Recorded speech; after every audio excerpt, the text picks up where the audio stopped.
Víte, že většina českých firem buď vůbec nemá Google Business profil založený, nebo jej má založený, ale tím, že jej nevyplnila a nějak se o něj nestará, tak jim možná více škodí, než pomáhá? Pokud nabízíte nějakou službu a už týden vám nezvonil telefon, dost možná je to i váš případ. Google Business profil je jedním z nejvíce podceňovaných míst, jak zlepšit marketing vašeho podnikání. Jak můžete vidět na tomto obrázku, za minulý měsíc s mým profilem interagovalo přes 50 lidí, přičemž někteří napsali e-mail, někteří zavolali a někteří se proklikli na web. Nicméně založit a spravovat Google Business profil je řádově jednodušší a rychlejší, než se starat o web a snažit se vodit návštěvníky například z vyhledávání. Jmenuji se Vojta a v tomto videu si ukážeme, jak si Google Business profil založit, je to úplně zdarma, jak jej správně vyplnit, je to intuitivní a nezabere nám to moc času, a nakonec se podíváme na to, jak získat odkaz, který můžete vašim zákazníkům posílat a aby vám mohli oni jednoduše dát recenzi. A teď už pojďme profil založit. Jsme na stránce Google a první, co budeme potřebovat udělat, je napsat Google Business. Následně můžeme kliknout hned na první odkaz, který tady máme, firemní profil na Google. Po kliknutí na odkaz je tady velké modré tlačítko Spravovat, na které opět můžeme kliknout. Teď už máme možnost vyplnit název firmy. V rámci tohoto videa založíme profil pro Prosperující kliniku, což je naše agentura. Napíšu teda Prosperující klinika SRO a kliknu na Pokračovat.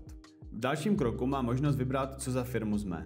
My jsme firma nabízející služby. Kliknu na Další a teď můžu vybrat obchodní kategorii. Obchodní kategorie pro nás bude pravděpodobně marketingová agentura. Vy si samozřejmě vyberte to, co dává největší smysl vám. Zároveň se nemusíte bát, všechny tyto věci půjdou upravit i později. Následně kliknu na Další a zvolím oblast, v které působím, což v mém případě bude Česká republika. Pokud jste místní biznis a operujete v rámci města, tak rozhodně doporučuji dát tam to město, protože čím menší oblast dáme, tak i když si možná říkáte, že tím menší bude mít váš profil dosah, tak opak může být pravdou, protože častokrát v té malé oblasti budete tím nejrelevantnějším výsledkem a pokud tam opravdu působíte, tak vás bude Google více doporučovat. Následně kliknu na Další a vyplním telefonní číslo, webové stránky, a chat zatím přidávat nebudu, takže klikám na Další. V dalším kroku mám možnost umístit firmu na mapu, to znamená, že tam přidám adresu. Kliknu teda na Pokračovat a vyplním adresu firmy.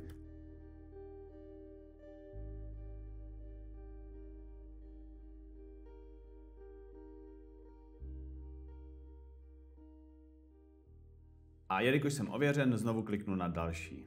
Zde můžu přidat služby, které nabízíme, takže já v rychlosti nějaké služby přidám.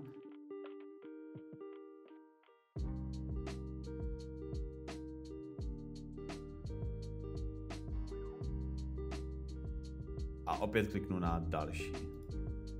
V dalším kroku vyplníme otvírací dobu, přičemž pokud jste biznis, který působí online, to znamená, jste třeba jako my marketingová agentura nebo freelancer a nemáte pobočku, kde by byla otvírací doba, tak vřele doporučuji vyplnit, že jste otevření 24/7.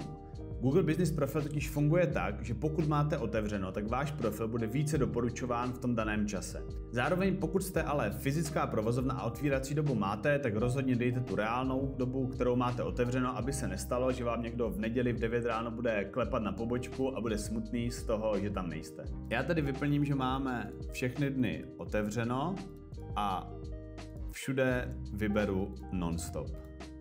Následně kliknu na Další a můžu vyplnit popis firmy. Popis firmy vymyslím jenom v rychlosti, později ho upravíme a dáme třeba jsme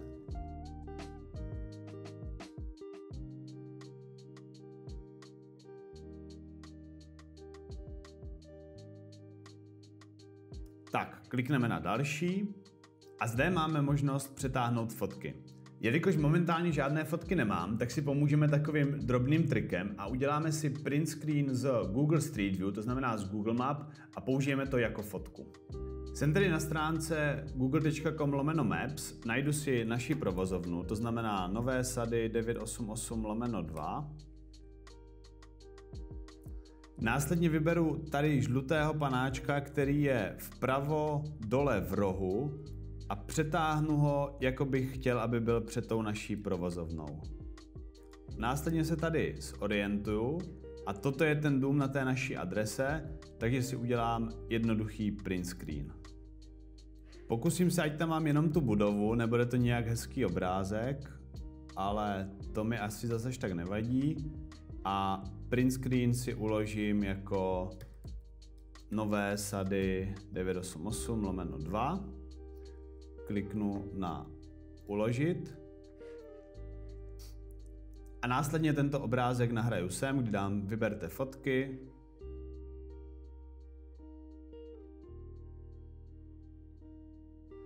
A mám tam nějakou základní fotku provozovny. Samozřejmě by bylo ideální provozovnu nafotit například na fotoaparát a klidně, abyste vy před tou provozovnou stáli, to mi přijde úplně nejlepší. Klikneme na další a zde přidáváme fotky už vyloženě té naší činnosti nebo firmy, takže já teďka opět žádné extra nemám, tak jsem si tady připravil nějaké 3 fotky mě, které tam nahraju, ať tam zase máme aspoň něco. A jakmile se mi fotky nahrajou, tak dáme další. V dalším kroku máme možnost získat nějaký kredit zdarma na inzerci a to já zatím přeskočím, o to zájem nemáme. Také si zde můžeme založit Google Workspace, což je placená služba, kterou opět zatím necháme bez zájmu a klikám na přeskočit.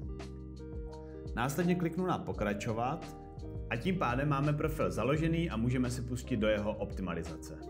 Optimalizace profilu není nějak složitá. V podstatě jenom klikneme na upravit profil a vyplníme všechny věci, které jsme zatím nevyplnili.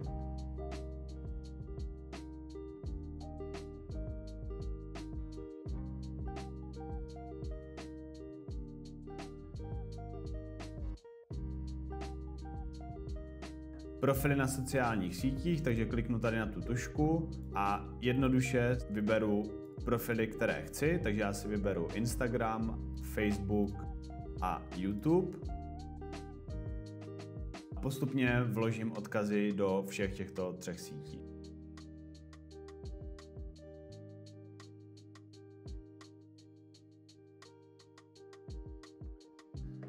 Následně kliknu na uložit a můžu pokračovat ve vyplňování. Adresu firmy nechám takto nevyplněnou, protože pracujeme na dálku a na sídle nebýváme. Provozní dobu už máme.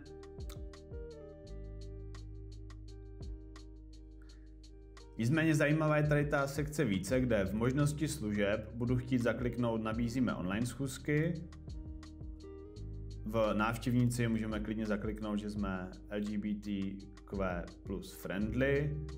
Plánování dáme, že nemusíte být objednaní. Teď mi stačí to zavřít.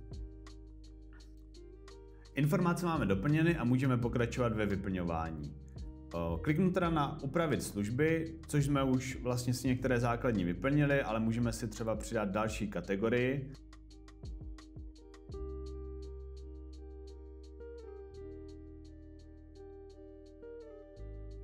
Kliknu teda na uložit. Klidně si můžeme těch kategorií přidat 2, 3, prostě kolik je relevantních. Podíváme se třeba něco jako tvorba videí, to tu není. Sociální sítě to asi také nejsou. Poradce si dávat nebudeme. Mohli bychom ale ještě zkusit něco jako internetový marketing. Takže internetový marketing si ještě dáme. A viděli jste, že jsem se prostě zkoušel proklikat tím, co tam je za možnosti a vybrat cokoliv je relevantní.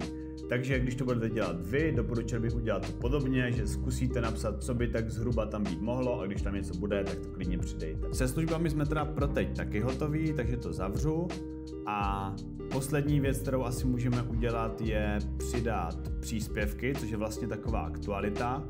Takže kliknu na přidat příspěvek a můžeme dát třeba máme nové webové stránky.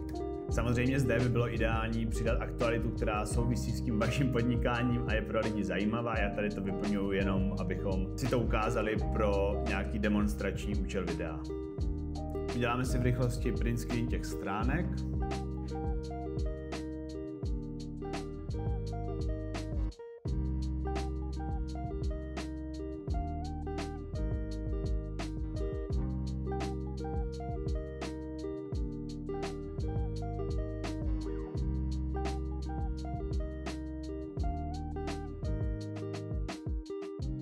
Následně zde můžu třeba vybrat tlačítko dám další informace a odkaz pro naše tlačítko vyberu URL toho webu.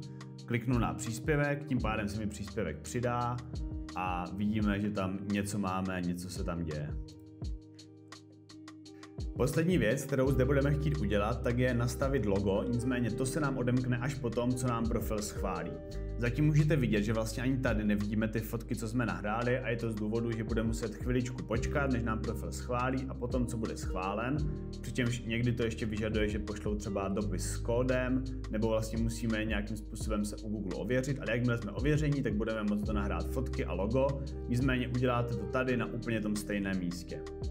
Jak si zároveň můžete všimnout, tak když napíšeme název té naší firmy, v mém případě Prosperující klinika sem nahoru, tak tady nám vlastně hnedka vyskočí nějaký ovládací panel, z kterého můžete celý profil ovládat. Pokud tam panel nemáte, tak je velká šance, že nejste na Google přihlášení přes svůj Gmail. Takže tady nahoře vpravo v rohu bych zkontroloval, že tam jste pod tím Gmailem, kterým jste zakládali Google Business profil a pod kterým tam máte přístup. Zároveň, pokud byste někdy chtěli třeba přidat kolegy nebo někoho, kdo vám spravuje marketing, aby do tady toho profilu měl také přístup, uděláte to jednoduše, že kliknete tady na ty 3 tečky, dáte nastavení firemního profilu a v první sekci uživatelé a přístup máte možnost přidat a přes e-mail vlastně někoho pozvat, přičemž bych vždycky doporučil ho pozývat jako správce, ne jako vlastníka. No a máme profil vyplněný a pojďme se podívat na poslední část. V této části se podíváme na to, jak můžete velice jednoduše získat odkaz, který když pošlete vašim zákazníkům, tak vám můžou jednoduše vyplnit recenzi a nebudou muset nikde hledat váš Google Business profil, zjišťovat, jak se tam recenze přidávají a celkově to rozhodně doporučuji udělat, protože čím jednodušší pro lidi je, aby vám recenzi dali, tím je větší šance, že to opravdu udělají. Pojďme na to. Opět jsme tady v nastavení toho profilu a poslední věc, co nám tu svítí, je požádejte o recenzi. Když na to kliknu, tak se mi tady vygeneruje QR kód, odkaz nebo možnost vlastně poslat žádost o tu recenzi přes e-mail, WhatsApp nebo Facebook. Jednoduše si tady tento odkaz můžu skopírovat a následně ho dát do e-mailu, když chci, aby mi někdo recenzi dal. QR kód si můžu vytisknout a mít ho třeba v provozovně nebo na vizitkách a když bych chtěl poslat e-mail, tak kliknu tady na e-mail a můžu svým zákazníkům poslat e-mail. Z mého pohledu jde rozhodně o užitečnou funkci, protože právě počet a kvalita recenzí, respektive to, jak vás lidé hodnotí, je jedním z největších faktorů, které ovlivňují to, jak často bude Google váš profil doporučovat. Takže rozhodně vřele doporučuji recenze sbírat a čím snazší to lidem uděláme, tím je větší šance, že nám tu recenzi dají. Google Business profil máme tedy založený a pokud by vás zajímalo, jak si založit také stránky na Facebooku vašemu podnikání, podívejte se na toto video.